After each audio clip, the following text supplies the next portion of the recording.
We are off to our annual family camping trip. And it's funny because I never used to like camping, but I actually look forward to this camping trip now. So I thought I'd bring you along for a couple of days of camping in Hokkaido, Japan, and share why I appreciate this family tradition now so much. All right, let's go. I have to be honest with you, camping is not my go-to choice when I'm wanting to slow down. I am much more of a getaway to a hotel, sit down for a nice meal at a restaurant kind of mum. Growing up in a large family, we would go on an annual camping trip each year.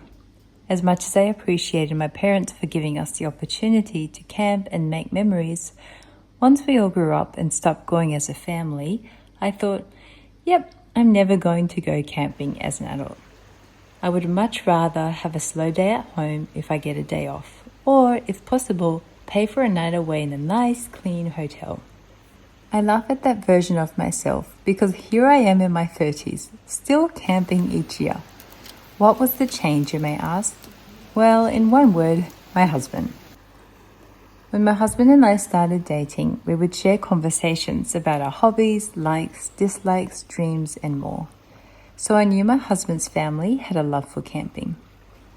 He would often talk about how he dreamed of going camping as a family one day, and honestly I would think, yeah, I don't think that's going to happen. Well, after we got married and I found out just how much he loved camping, it became a tradition to go camping each year during his birthday week. 2 nights and 3 days out of the whole year that I would stop, go camping, and celebrate my husband. Initially, I remember feeling confused when we arrived, wondering why would we pack everything up, come to the middle of nowhere, take the time to set everything up, just to get smelly and dirty, pack it all up again, and head home. I would try to have a great attitude and look for the positives in everything, but obviously I wasn't the best camping companion. But over time, as I committed to at least one camping trip a year, the time away has taught me so many lessons.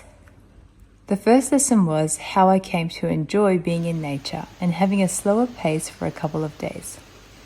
I came to realize the time I spent under the trees, watching the leaves sway, the river flow, and listening to the birds was having an impact on me. I didn't need to rush to the next meeting or appointment.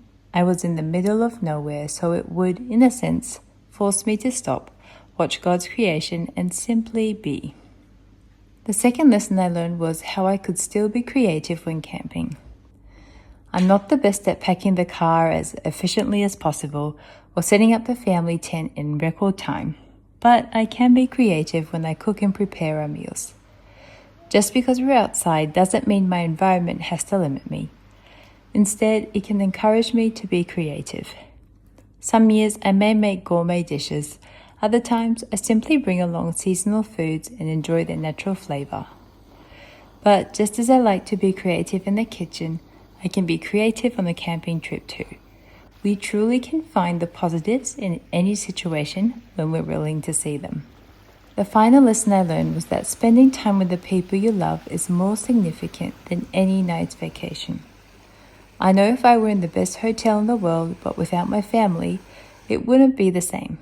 And I know if I were traveling first class alone, knowing my family were at home, it still wouldn't be the same. It's the people you love who make any destination the best. Watching my daughter play with my husband to her heart's content has been the most special part of this trip. And I know I wouldn't trade her smile for anything in the world. You may be wondering, so do you love camping now? And honestly, if my husband offered me a camping trip or a hotel getaway, I would probably still choose the hotel. But that doesn't mean I can't enjoy a camping trip too. Most importantly, I've learned that any place can be wonderful if the ones I love are there. Thank you so much for being here, and I'll see you next week.